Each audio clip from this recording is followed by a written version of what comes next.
Hey Boomers, it's Boomer Ranger Ron at the Bass Pro Shop. I'm waiting for my buddy Woody, who's he's the manager here. I'm going to have him take a look at my bow, my Wicked Ridge M370. I had a little bit of an accident again today.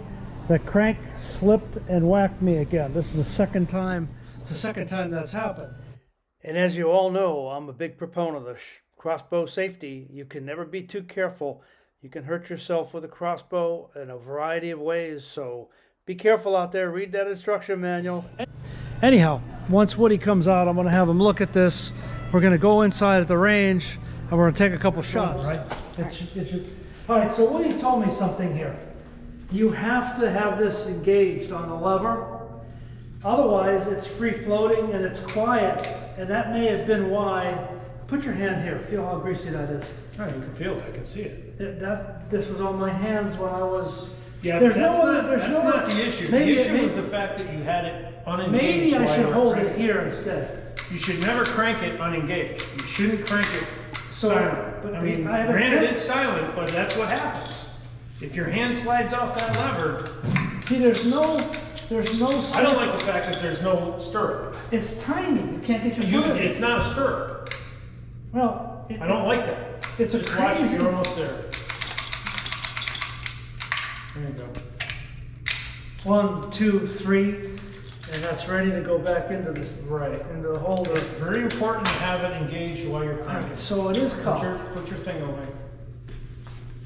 Well, the good thing is you can't put an arrow in there. No, that's true. All right, so there doesn't appear anything's wrong with it, right? I mean, it's functioning. No, if you were trying to cock it with that unengaged, that's what you get. That's very, very bad. It's really hard to put that in there because of this. You have to kind of clear this. Yep. As it turns out, the problem was there was a gear that was broken, a sprocket that was broken inside this winding mechanism in the Wicked Ridge. And one more quick thing. Last year you saw me rebuild some Rage. You saw me rebuild some Rage crossbow using a kit.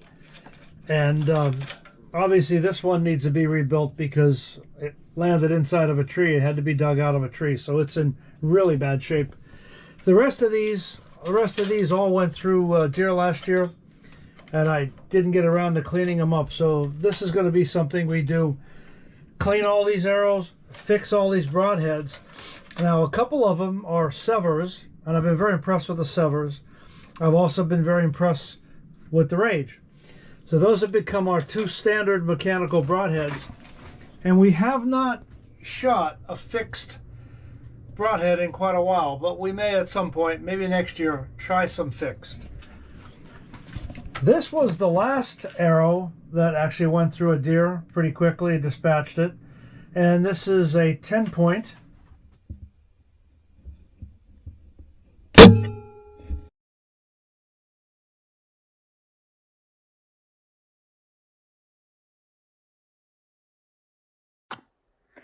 This is the repair replacement kit for the Rage Crossbow X, and it does work quite handily.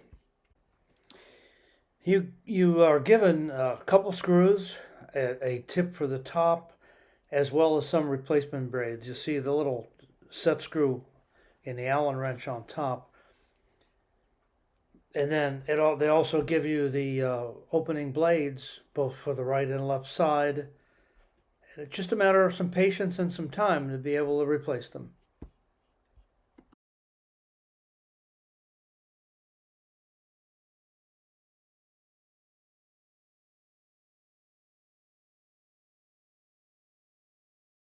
Like I had said earlier, I did spend a great deal of time fixing all the lighted nocks, making sure they were in perfect working order, because again, when we do the video on the testing, it always helps to have a lighted knock visible. I've been very impressed, as I mentioned many times, with the little Chinese knocks. I don't know what the upcoming tariffs might do for raising the price of those, but who knows? We might have to go back to Luminox and Nocturnals for next season. But for now, we're going to use what we have.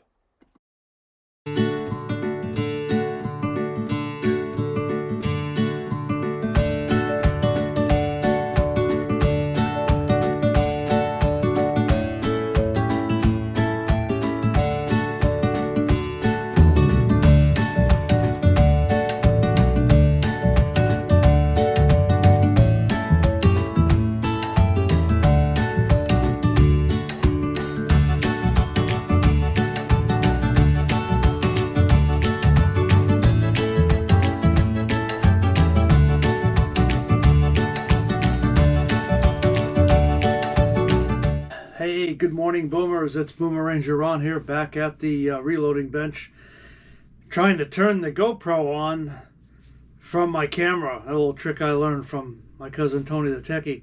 It does work. It just, I turned it on manually. I could shut it off from here if I want. Just I set the phone down for a minute, and I think the lighting is good. The camera is steady. I just wanted to tell you that we spent a lot of time, and you're going to see some of the video footage shortly, but I spent a great deal of time rebuilding a lot of these Rage broadheads. These are the Ray's Crossbow X. This was the one I preferred this year, this and the Sever. This one I just put back on again. I think we rebuilt this one. I'd have to look at them. If I looked under a magnifying glass, I'd know for sure. But for the most part, you can tell from the fletch, or the missing fletch, this one's missing one, this one's missing two, that almost every one of these has been through a deer this year. We had a wonderful year. Took 2 deer with the Barnett Raptor FX, and took 4 with the Wicked Ridge M370. So to show you what I've been doing and why I'm doing this, I'm planning a very, very important, very extensive test through some different things, some actual scapula bones from last year's deer, through some bottles filled with red water. We're planning a variety of different tests, and this is the Sever. This is the Sever, and this was a 125 grain Sever. This had been through a deer already. This particular Sever Robusto had been through a deer also. If you look closely with that red arrow, there's an indication where there's a nick in the blade. But the blade did very well, considering it went through the deer and then landed in the grass. Using that little red tool that Sever gives you, it's not quite that easy, actually. This is what that tool looks like.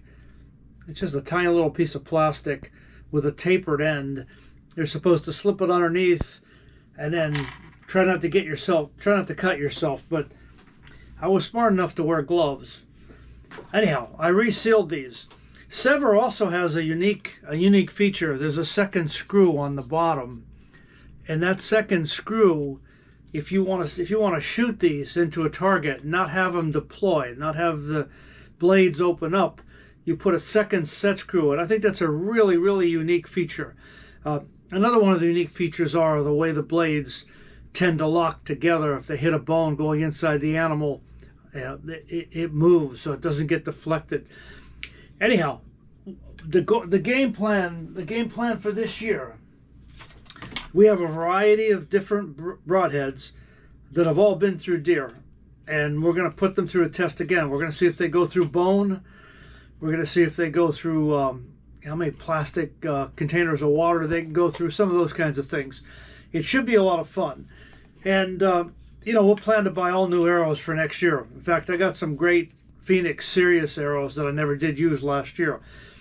But we're loaded. We fixed all the lighted nocks. We've replaced all the broadheads. And so I've got at least, let's see, there's 3, 6, 8. We've got 11 different broadheads that we're going to put through some punishing tests. I do hope you'll stay tuned. I think you're going to find it very, very informative. And we're going to get ready early this year for next year. And maybe we'll go turkey hunting with the crossbow, but that kind of remains to be seen yet. All right? You guys stay tuned, and don't forget to check out the new graphics. We've retired The Godfather, which my wife hated.